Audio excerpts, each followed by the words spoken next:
It is a Thursday morning and I'm getting lunch with some friends today, so get ready with me while we catch up on life.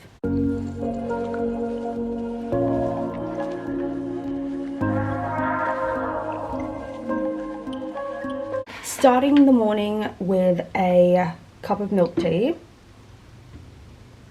because I'm quite frankly not the biggest coffee person. Not a huge makeup person, but I'm gonna do a little bit today. So I think we're like almost 8 weeks, 2 months post-wedding, which is insane because I can't like comprehend that my wedding was only 2 months ago. But I think it was like 2 days after the wedding, I had to take my husband's ring to go and get resized. I don't know, we had the funniest thing happen. So we sized him according to a ring like sizing chart, obviously, and it said he was, I think it was 0.5, and so that's what we had ordered in. But when he tried it on, it was so tight on him. And then this is where it gets confusing. Our jeweler pulled out the box that we tried our ring sizes from, and the 0.5 sample fit him perfectly, and his ring on the measuring stick is an 0.5, but somehow the ring that we had made to order doesn't fit the same. So they were very, very kind and have offered to remake his ring completely. So he actually still doesn't have his wedding band on, which is like, I mean, obviously couldn't be avoided. Speaking of wedding bands, I am still yet to insure our wedding bands. I don't know if it's worth it. And the other thing is, with our wedding band, we didn't get any sort of like certification. Like I have a diamond certificate that we could give to our jeweler, not to our jeweler, to the insurance when we insured our ring, well, my engagement ring. However, didn't get that with the wedding bands because I'm the only one who's got diamonds. Bubs doesn't have diamonds on his. But I am now thinking about whether it might be worth insuring at least mine. It would obviously be on the same policy with the same people because I think that just makes it easier. I'm trying to decide for eyebrows if I should fill them or just use this. This is the Lana Terrick brow styling paste.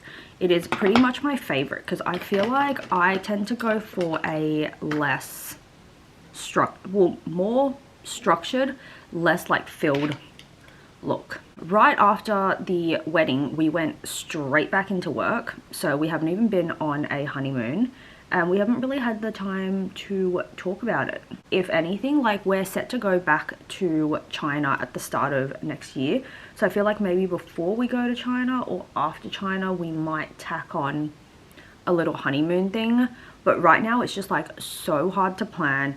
And I'd always wanted to go to the Maldives. Like that was something that we had discussed very early on as a honeymoon location. However, the more we actually looked at it, the more I guess I was like, we're not going to do anything there. We're literally going to wake up in a hotel, spend all day in the hotel and then sleep. And maybe that's for some people, but I feel like a huge part of traveling for me is exploring. I'm also not a big swimmer. Like I can swim. I don't like swimming. It's not something that I gravitate towards. So I was like, the more I thought about it, an overwater bungalow, get it. It's Pinterest. It's Instagram perfect. I don't think I'd even get in the water. Like I might sleep on the net that's over the water. I've also misplaced an eyeshadow palette somewhere. Well, it's not really an eyeshadow palette, but it's the, which one is it? So the Too Faced Christmas palette. The last time I used it was for my tea ceremony, which I did at my parents' place. So there's every chance that is at my parents' place or it's buried in the bag that I used. So I'm just gonna find, I'm not gonna do anything complex on my eyes. I'm just gonna do a little bit of shadow, but I'm trying to decide what color. Oh, that's so dark. That palette's out. I guess picking between these two. So this is the Huda Beauty nude palette. I have had this for the longest time. I don't even know if I'm supposed to still be using it, but haven't given myself pink eye yet, so I'm going to take that as a sign. Think I'm going to go nudish. You know what? I'm always a creature of habit, because there's like one color that I actually use a lot in this pan, and it's Teddy. And guess what? I'm going to use Teddy. If you are a bride that is, well, if you're married and you kept your wedding dress, please let me know what you guys are doing with it, because I really want to keep mine, because I was like, I think we realistically have the space for, well, my parents do at least, have the space to accommodate keeping it. But what am I supposed to do with it? Like, do I put it back up on a mannequin and just leave it in a room? Do I stuff it in like a suitcase? Or maybe let me know what your thoughts are on selling the dress, because as much as I love my dress, I'm very realistic in knowing that, like, obviously never going to wear it again. I've seen those like really cute videos online where like the brides are like, oh, put it on with me for like our 1-year anniversary, and would love to do that, but if we were to, it would require a second person. For context, it took my maid of honor, 2 bridesmaids, and my makeup artist to get me in my dress on my wedding day. So as cute and sentimental as I think the idea is, I would need an entire entourage to get me in this wedding dress, and I just don't think I'm going to do that. So let me know what you guys think. I honestly contemplated at one point getting a storage facility for this, and I don't know, I've just heard that wedding dresses don't keep well. Like, they're hard to maintain in the sense that like you've always got to take them to go and get like washed and stuff, and like they like yellow over time a little bit. And mine's also very heavy on like beading. There's a lot of beading and sequins and glitter on mine. I actually said this to the poor hire company that I hired my car from. I was like, I'm so sorry, there's going to be so much glitter on everything. And there was, like, my groomsmen who had to help me into the car were covered in glitter. If you want, there is a photo of my wedding dress on my Instagram, because I haven't gotten any of like the official photos and footage back, but there's an entire highlight for my wedding to put into perspective how big my wedding dress was. When we had to get in the car, it was the funniest thing, because we would open both doors, and then one of my groomsmen would like drag the back of my dress through the car. So he'd go in one door and come out the other door, and then Bubs would get in obviously on that side, but then Bubs had to be on my side to help me, because my hoop was like so big and so hard to get in the car, and it was a whole fiasco. And anytime, it was realistically our best man who did it every time, but every time our best man did it, he came out covered in glitter. Thankfully for him, the glitter like rubs off pretty easily. I feel like my eyes are a little bit on the crazy side, so I'm going to brown out this end of it, because she's looking like someone punched her. I will say, another thing that I have been really grateful for is not the lack of, but the minimal amount of involvement my parents have had with my wedding. Not loving this. So be right back. Gonna take whatever I've done here off. Eyelids are bare again, and we will not be doing round 2 of that, because I don't have the patience. Instead, we're gonna play Russian roulette again and try eyeliner. I feel like I'm gonna jinx this now. I feel like I always have better luck with eyeliner than eyeshadow, but let's find out. You know what? Not bad. Now we just have to try replicate it. Not so much on that side. You know what? We're probably gonna scrap that idea too. I feel like I don't do makeup enough to be trying this on a random Thursday morning, but guess we're back to mascara. I was hoping to do a little bit of like eyeshadow and like the lightest coat of foundation. However, if I have next to no makeup on my face, I don't really feel like wearing foundation on it. So to recap, I have done my brows and mascara and I think that's probably going to be it. Bubs and I have both been working so much. I feel like we don't get heaps of time together, which is probably why there has been very minimal talk of a honeymoon, if at all. I'm hoping after we are coming to the end of our really busy run and we have actually booked a trip away. We're not treating it as a honeymoon, we're just treating it as time to actually process the fact that we got married. For context, the morning after the wedding I went to work, and so did he. So I feel like it never settled in that we were like actually married, and we didn't really, not that it's a huge deal or anything, we didn't actually get our wedding night alone because his mum was staying with us, and then that morning she had to get dropped off to the airport, blah blah blah. Like, it was just a whole fiasco of a morning, and I went to work, he went to work, we came home, and I kind of just like went full throttle into everything. My friends have just texted me they're leaving their place, which they live a lot further away from Barangaroo than I do, so I've still got time, but I need to pick an outfit, and I feel like I need to check the weather because I am terrible at this. Growing up, I grew up in a standalone home, and so anytime I had like concerns about the weather, I would just open the back door. But I don't know why, I don't seem to do that in the 65% chance rain. My dad's also calling me. Wait. Okay, bye. Anyway, what were we saying? Yeah, so 65% chance rain, and also highs of 21, which it's currently 17 degrees. And even when we do get to 21, it looks like it's going to be overcast. So I'm thinking it's jacket and pant season. So come with me to my wardrobe, I guess. I'm still yet to find the best filming angle in my bedroom, but I think this will suffice. I'm trying to decide whether I go like knitwear dress or just like good old tailored trousers and a top. Winter in Sydney is like Russian roulette's the best way to describe it, because I feel like, and if you live in Sydney you can probably relate to this, like if it was 12 degrees today and 12 degrees again tomorrow, they're two completely different 12 degrees, and it all comes down to like how windy it is and like which direction the wind's coming from, blah blah blah.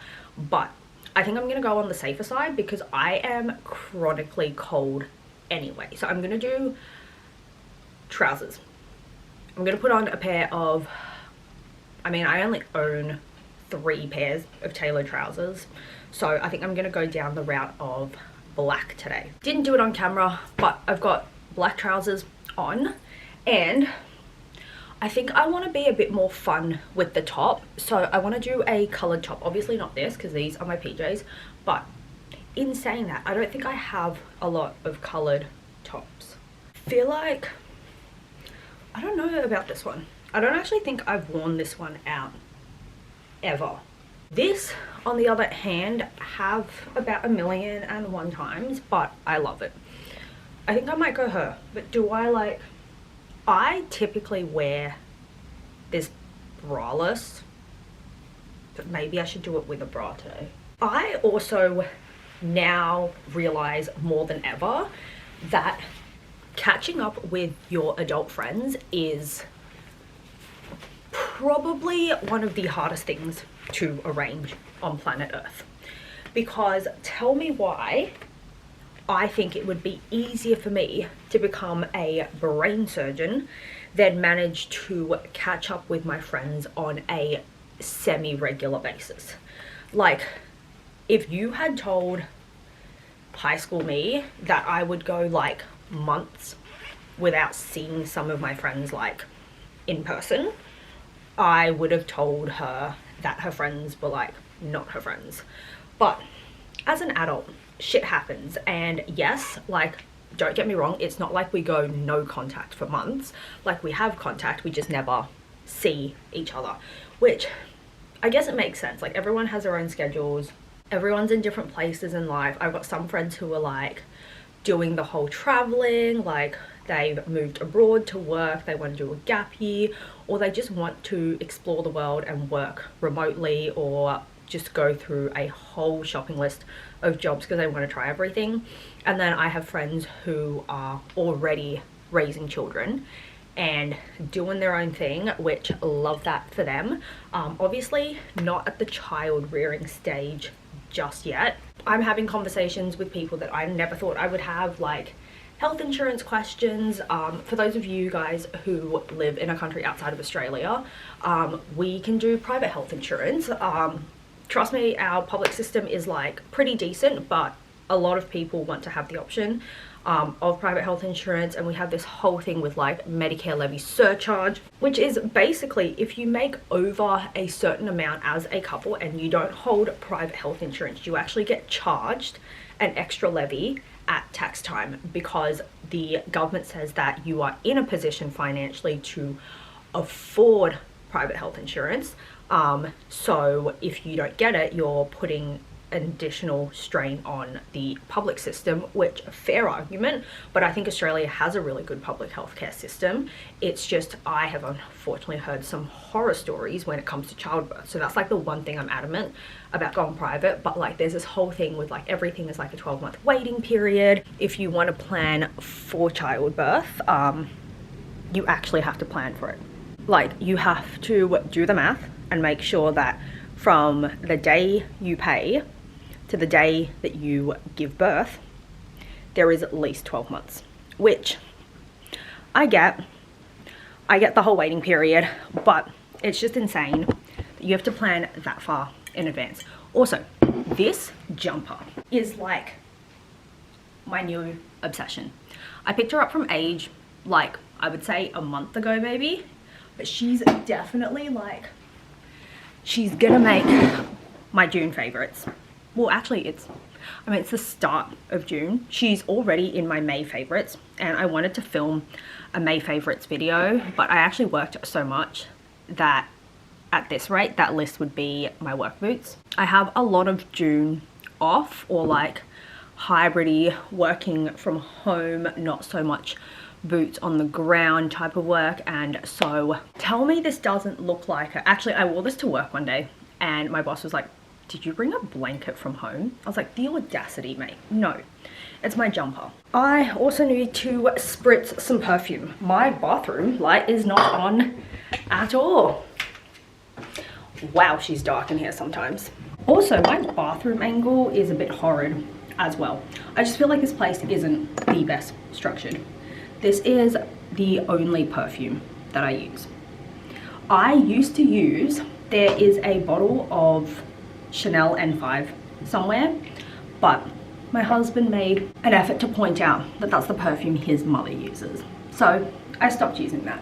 And I love this perfume because I always think it's nice to have a perfume that like not many people have. That being said, I don't even know how to pronounce the name of this perfume.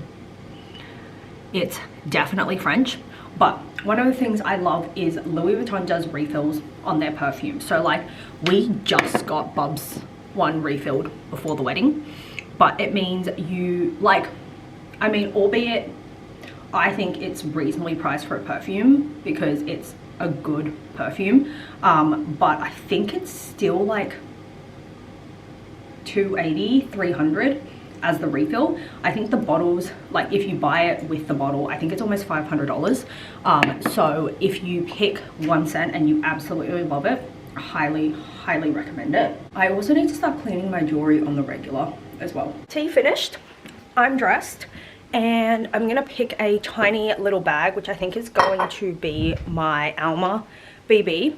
I'm going to pack my bag and then head out, but hope you guys had fun getting ready with me. I feel like there was a little bit of a life update, but honestly, not much has happened.